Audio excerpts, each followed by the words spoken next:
Hey guys, it's Greg Jones for Engine Builder. We are in Mooresville, North Carolina today. And as you can see, we're at Musi Racing Engines.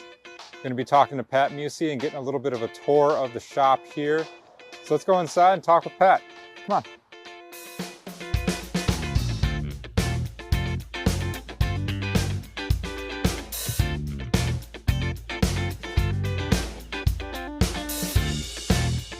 When you purchase SBI valve train components, that blue and yellow box represents 40 years of industry knowledge, R&D, quality that exceeds OEM standards, and outstanding customer service, as well as a dedicated team, ready to help no matter your application needs. That's how SBI keeps engines humming. All right guys, so we are here with Pat Musi. Pat, thanks so much for having us in. Excited to walk through the shop. I know a few years back you guys did one of our Instagram takeovers to showcase the shop a bit, but obviously there's been a lot going on in between those couple of years, so excited to be here. And COVID, we had to get through. I know, right? Yeah, a lot in the outside world, right? Yeah. So, Pat, if you would, tell us a little bit about the shop. Tell us a brief little history of, how long you guys have been here and kind of what's going on. Well, we moved here about 12 years ago from Jersey, and probably should have came sooner. It's the hub of racing for us, so our business is 10 times what it was in Jersey, but we got here, we're good now. We've actually built a new race shop. We have, like I was telling you, actually 2 businesses. Lizzie's race car is a whole nother business, with that deal. But we're really excited what's happened here. It started right before COVID, but it kind of put a dampener on it. Mm-hmm.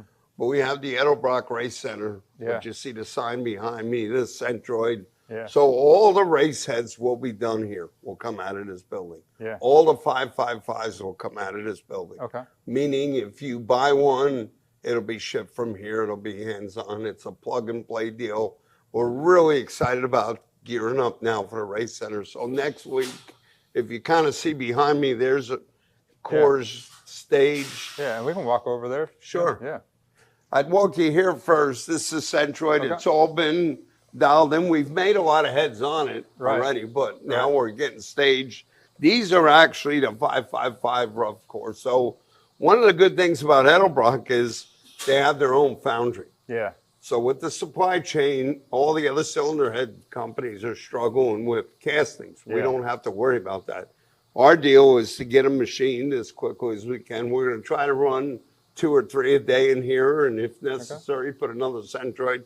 They're behind it 100% Edelbrock. So, so this is our 555, which is a street engine. So we go all the way from the average guy with his hot rod, it's a plug-and-play engine. It comes in a fuel-injected or carbureted version, but honestly, we sell 20-to-1 fuel injected. That's what everybody wants. Yep. They want to get it in, hit the key, and go. Yep. These are 12-degree heads that are staged. We're going to run this batch, and this has been a really tried and true head. It's been a really good part for us. Yeah. Me and Rick Roberts, who is back now at the Edelbrock Group, worked on this head a long time ago. Danny Jessel had a lot of input on the valve train. Mm-hmm. It's a really good piece, but this is how they start. They start pretty rough. I know there's a lot of CNC porters out there. Everybody can buy a Centroid and do it, but we take it from the ground up. Valve train has to be right. You could have the best ported head, and you can't get a rocker arm on it. Mm. This is a durable piece. Somebody wants something they don't have to work on, and I guess I'm partial, but the Edelbrock casting is pretty well the best piece out there. Vic did that foundry when he was alive, and it was one of the best things he ever did at San Ysidro, California, and they do a great job. I mean, there's no porosity. They're all hipped. I mean, it's just a really nice piece. We're pretty proud of that, and we're proud to carry on his legacy. He always wanted to be in racing. Edelbrock was built around racing, so this is the race center. So anything that has to do with racing and the 555, because it's our baby. We did the first one in Vic's car. Mm-hmm. If we get a chance, we're going to take a ride over to the race car shop, and you'll see the Vic Edelbrock tribute car with the 555. Oh, very cool. Yeah. We're pretty proud of that whole deal. So awesome. And then it looks like this is kind of the cylinder head area back here, right? This is cylinder head area. Joel's been with us a long time now, and he's very good at what he does. We work on development. He does a lot of repairs, obviously, you know, aluminum heads. We can repair about anything. Yeah. Pretty much, huh, Joel? Have repaired about anything. Have repaired about everything, yeah. There you go. Yeah. Very cool. All right. And then this is all cylinder head. Now this has been here from day one. This is our block area. Yeah. So that thing rotates 360 degrees. Okay. Meaning we can bore, go to the Bridgeport, go to the home, go to the line home. It's a pretty simple deal. Okay, yeah. But it works really well. Yeah, that's just able to reach all your different stops. It'll reach all the stops. Okay. So we kind of came up with that idea and we moved in, and it's been like that for 12 years. If it ain't broke, don't fix it. Yeah, so there you go. It is kind of in the middle of the race center, but they're okay with it. Yeah. I mean, we have a great relationship. I mean, Chris Douglas now is the CEO, Mark Gamble. I mean, those guys are behind us 100%. We're excited about it. This race center is going to be a big deal here. Yeah, for sure. Yeah. This is all their parts. We're gearing up to do 50 555s. We want them on the floor done because it's a compulsive item. They want it when they want it, and we want to be able to ship them. It's a plug and play, you know, some of the components you can see are there. We change components from time to time as they, you know, look, they're owned by an investment group, and, you know, they own Lenati, so obviously we'll switch to Lenati, and it changes a little bit, but all the components are top notch. They don't come past me if they're not. I don't want anything from... I'll just be like Trump, the China word. Yeah, you're not going to do it if you're not behind the product, right? Exactly. Yeah. It's we mill heads there. It's an old machine, but it does the job. You know, Joel will surface some stuff there, and then this becomes kind of the staging area that will go into the assembly room here. Okay.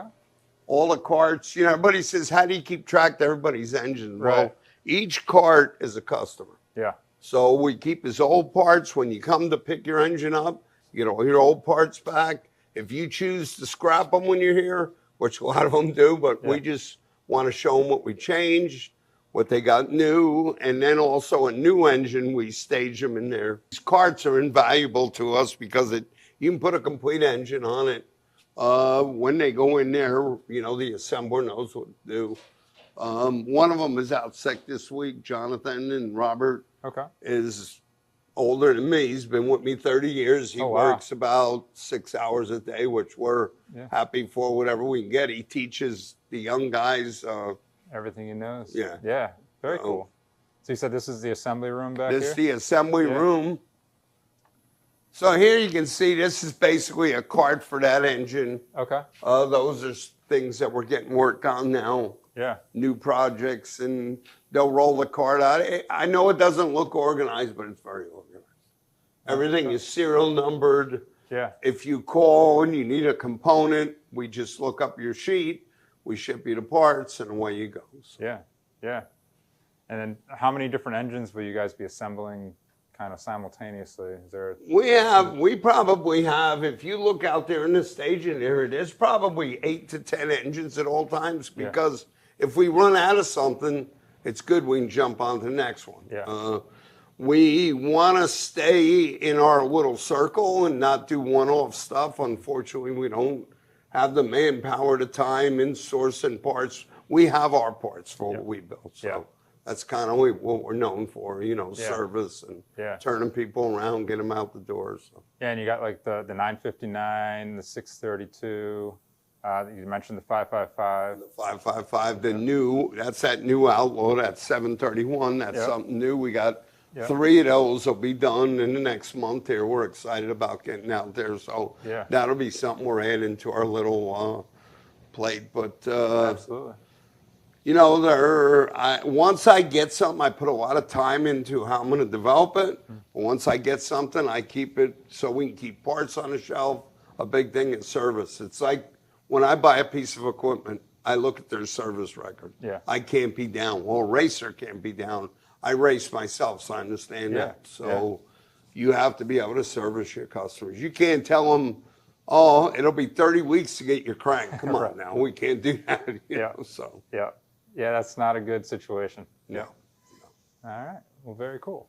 Then we can, so this is tear down. You see, Jamie is a little overwhelmed because he has no help. I stole him all to go with Lizzie for the weekend. the weekend, you know, but Jamie's been with us a long time. So he'll clean. Jamie's job is super important because he'll find anything that's wrong so we can get it ordered from the time it comes in, not find it when it goes in the assembly room. So he's become really good at spotting stuff and bringing it to our attention and getting it ordered. So awesome.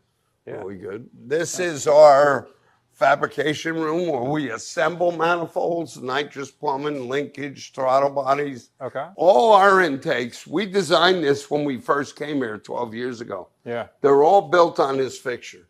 So meaning we don't need the engine with the heads on it. They're all built on here. I think Jim said he was up to like 170 manifolds have been done here in 12 years. Wow. So it's, but it's great. It repeats. We have adjustable deck heights. This just mocked up here. I know it looks crude with this, but that's because this is a one-off deal. We don't do a lot of it, but he's a good friend of mine. We're building a manifold, but typically our stuff is all done here. Yeah, nice. So then through here, these are manifolds waiting to go on rebuilds and new builds, and we got a lot going on here. Yeah. But this is our dyno room. So typically, because we're constantly developing the 555, we keep an engine on here, but it's on its own cart. And then when we need to dyno a big motor, we just roll the cart off, take it off. Change it out, you know, if we get a window, we'll test camshafts. We're constantly developing stuff for the 555 or whatever. Yeah. But it's not the fanciest dyno room, but look, it works. It does my job. That's what I need to done. I mean, you got to have all this fancy. We're not a pro stock team, you know. I mean, I can make it work. It's a matter of knowing what to do and how to use the piece of equipment. Right. It's been a really reliable piece. And this room was kind of here. It used to be a chassis dyno. It used to be a truck team in here. Okay. And we made it work, and it works really well for us. So. Yeah, that's great.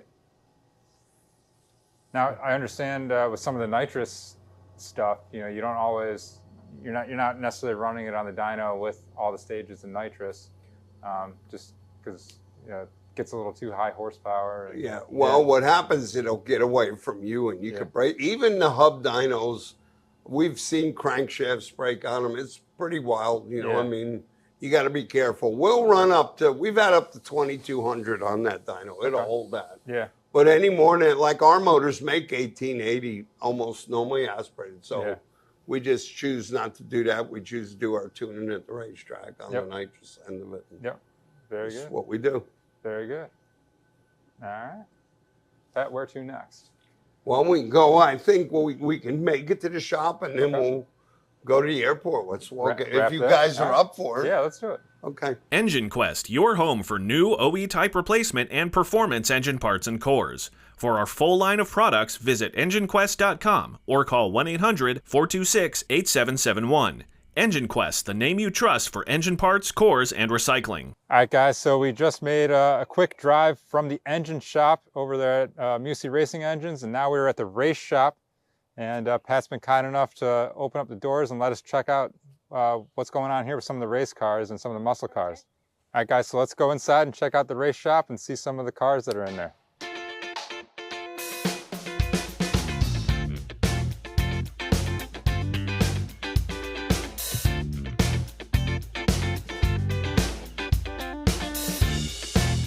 So give some of your readers what it actually takes to race a car at our level and what we do, and spare parts, and then we do our muscle car, which you can see something back there. I'm an old muscle car guy. That's what I raced on the street in 1970. Wow, very cool. This is an impressive building.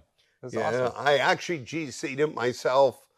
I was busy. I hired a GC. He did a terrible job. I fired him after a month. And I come from construction. My father built diners in New Jersey. Okay, So yeah. I know my way around. I introduced myself to the building department. They said, yeah, you got the credentials. Go ahead and do it. So we're pretty proud of it. We did it all our own, did it the way I wanted it. And, Yeah.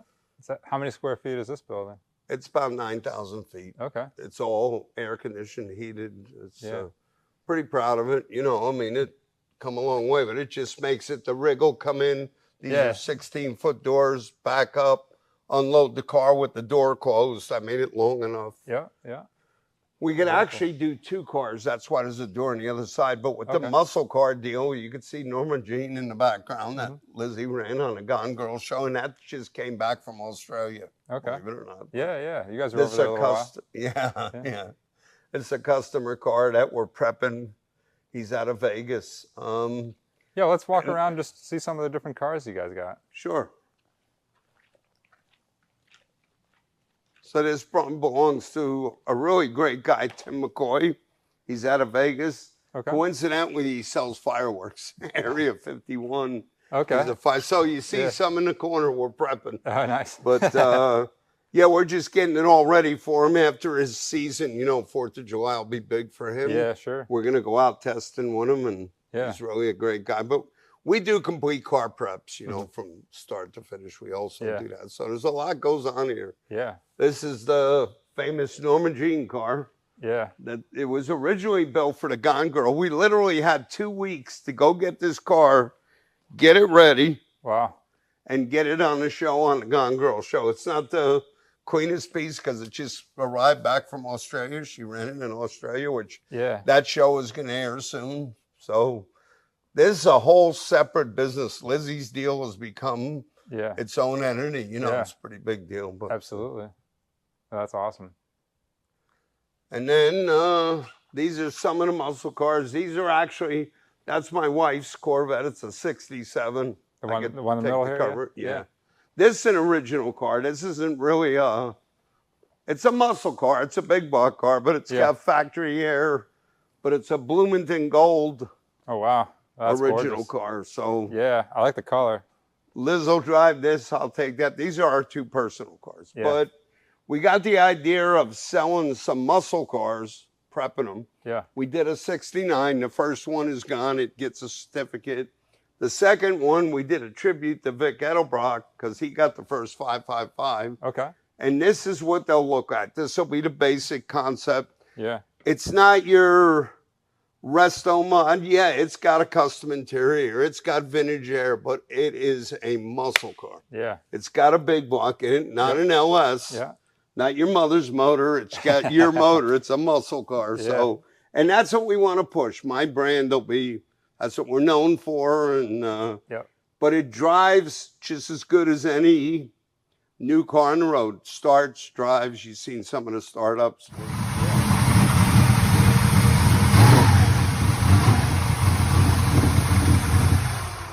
Pretty happy with the whole package, the suppliers we're working with. And we're going to try to do a couple a year. There's some exciting stuff that I really can't let out of the bag yet, but maybe by the time you write the story, something will come together, something really exciting. So cool. We'll keep all your readers and you guys in the loop. Yeah, very cool.